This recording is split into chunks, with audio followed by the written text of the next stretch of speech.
Precisa-se um profeta para pregar aos pregadores. Leonard Ravenhill. Tentar fazer uma avaliação de João Batista pelos modernos padrões de espiritualidade seria o mesmo que tentar medir o sol com uma fita métrica. No Jordão, a multidão ansiosa indagou a respeito do recém-nascido. Que virá a ser, pois, este menino? E a resposta foi: ele será grande diante do Senhor. Hoje em dia, a palavra grande se acha muito desgastada, pois confundimos proeminência com importância. Naquela época, Deus não estava à procura de sacerdotes, nem de pregadores, mas de homens. E havia muitos homens, como hoje, mas eram todos pequenos demais. Ele precisava de um grande homem para uma grande missão.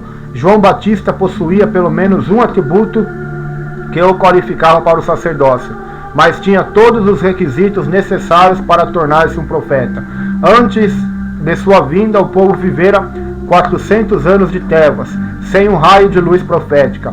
400 anos de silêncio, em que não se ouvira o brado, assim diz o Senhor. 400 anos de uma constante deterioração espiritual. E assim Israel, a nação escolhida por Deus, estava imersa em holocaustos, cerimônias e circuncisões, fazendo expiação com rios de sangue de animais e tendo por mediador uma classe sacerdotal rica e saciada. Mais do que um exército de sacerdotes não conseguiu fazer em 400 anos, foi feito em 6 meses por um homem, enviado por Deus, moldado por Deus, cheio de Deus e incendiado por Deus, João Batista. Concordo com E.M. Bondes, quando diz que Deus leva 20 anos para formar um pregador. A preparação de João foi feita na Divina Universidade do Silêncio.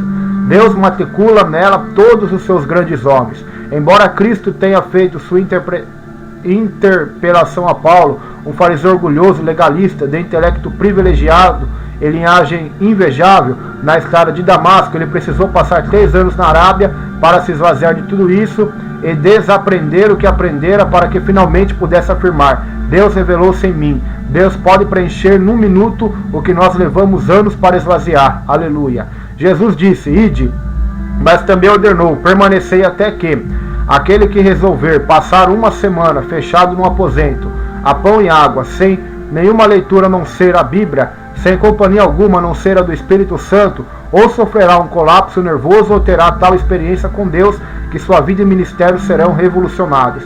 Depois disso, como Paulo, ele será conhecido no inferno. João Batista ficou na divina escola do silêncio, o deserto, até o dia em que se manifestou ao povo. E quem poderia estar mais preparado para aquela tarefa de despertar de seu sono carnal aquela nação entorpecida, de que aquele profeta queimado de sol, batizado com o fogo e moldado no deserto, enviado por Deus. Nos olhos ele trazia a luz de Deus, na voz a autoridade divina, e na alma o mesmo ardor de Deus. Quem, pergunto eu, poderia ser maior do que João? É verdade que ele não fez nenhum sinal, isto é, não ressuscitou nenhum morto, mas fez muito mais, ergueu uma nação morta. E esse profeta vestido de couro, com um ministério de curta duração, era tão ardoroso e sua luz tinha tal brilho que os que ouviam suas mensagens fervorosas, candentes, iam para casa e passavam noites insones, até que sua alma se quebrantava em arrependimento. Entretanto, tinha uma doutrina diferente, sem holocausto, sem cerimônia, sem circuncisão. Tinha uma dieta estranha, sem vinhos nem banquetes. Tinha roupas estranhas, sem filactérios nem vestes farisaicas. É verdade, mas de João era grande. As grandes águias voam sozinhas, os leões maiores caçam sozinhos. As almas grandiosas vivem sozinhas, a sós com Deus.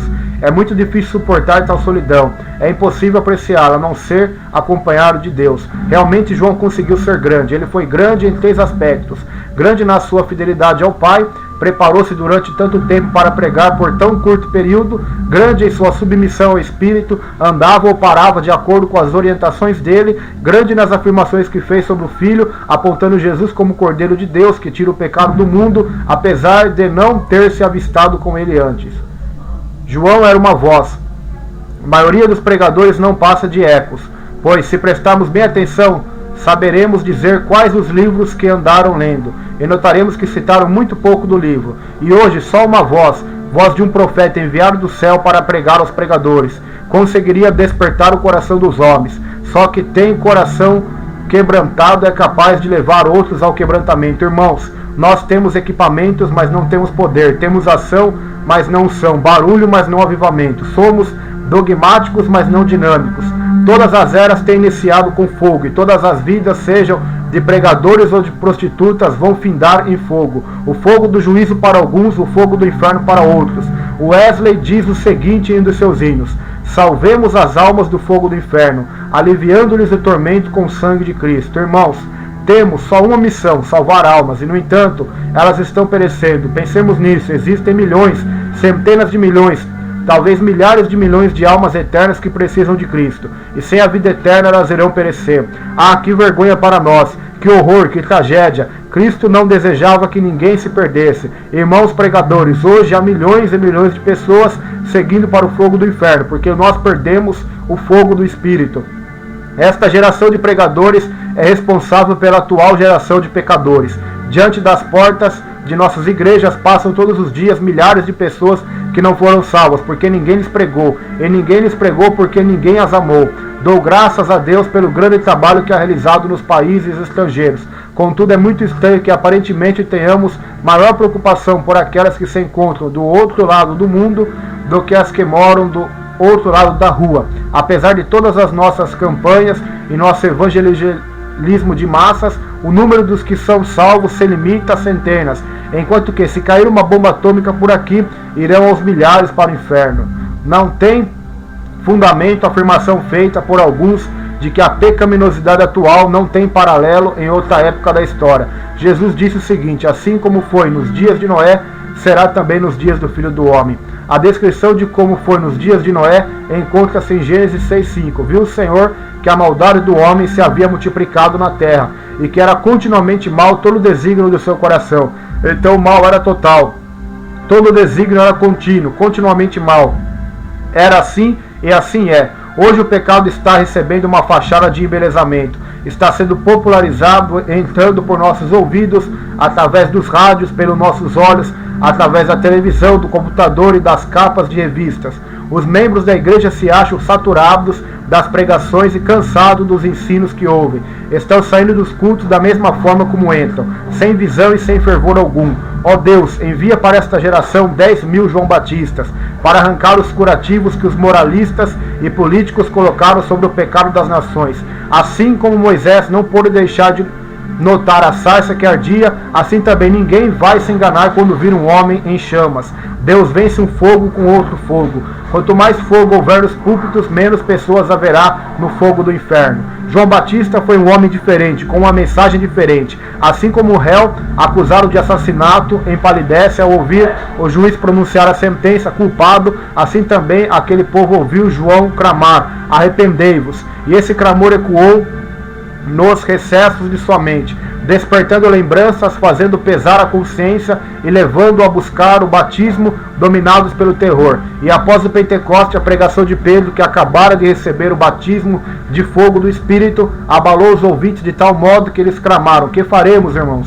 Imaginemos que alguém lhes respondesse: assine este cartão de membro, passe a frequentar esta igreja regularmente, dê sempre os dízimos. Não, 1000 vezes não. Inspirado pela unção do Espírito, João dizia: arrependei-vos. E eles se arrependeram, mas arrepender não é simplesmente derramar algumas lágrimas no altar. Também não é ter remorso, nem emoção, nem passar por uma reforma pessoal. Arrepender-se é mudar de ideia com relação a Deus, ao pecado e ao inferno. As duas maiores forças da natureza são o vento e o fogo, e as duas se uniram no dia do Pentecoste. E aquele abençoado grupo reunido no cenáculo com o vento e o fogo se tornou irresistível, incontrolável e imprevisível. E o fogo que ardia neles extinguiu a violência do fogo.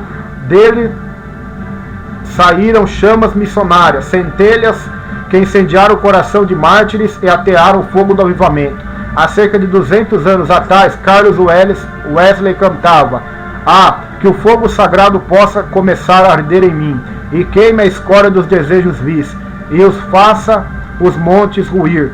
E o Dr. Hatt levantou o seguinte clamor: sopra em mim fôlego divino, até que eu me torne inteiramente teu, até que o que há de terreno em mim arda com o fogo dos céus. O fogo do Espírito Santo destrói, purifica, aquece, atrai e enche de poder. Existem alguns crentes que não sabem precisar a data em que foram salvos, mas ainda não conheci ninguém que tenha sido batizado com o Espírito Santo e com fogo, que não saiba dizer o momento em que isso aconteceu. São esses homens que abalam os povos e os conquistam para Deus, como Wesley, que nasceu do Espírito, foi cheio do Espírito e viveu sempre no Espírito. Os automóveis só rodam depois que recebem a centelha da ignição. As pessoas que não se movem nem se comovem são as que não receberam ainda o fogo. Amados irmãos, a Bíblia fala de uma sentença mais pesada para os pregadores. Para eles haverá maior juízo, Tiago 3:1. Pode ser até que quando eles estiverem perante o trono do julgamento divino, os pecadores lhe digam: pregador, se o Senhor tivesse o fogo do Espírito, eu agora não estaria indo para o fogo do inferno. Como Wesley, eu também creio que os crentes precisam experimentar o arrependimento. A promessa do Pai é para você. Então agora, onde quer que esteja, numa missão no estrangeiro, numa casa rica e confortável, ou num gabinete pastoral, se estiver sentindo-se quebrantado, pronto a render as armas, ajoelhe-se e faça suas as palavras da seguinte oração: manda, Senhor, o fogo para fortalecer meu coração, e eu viva para salvar o mundo que está perecendo. Em teu altar agora deposito minha vida, meu ser, em sinal de aceitação dessa minha oferta. Peço-te, envia sobre ela o fogo divino. Hoje temos uma igreja fria, no mundo frio, porque os pregadores são frios. Manda teu fogo, Senhor. Uma palavra de Leonard Ravenhill. Precisa-se um profeta para pregar aos pregadores.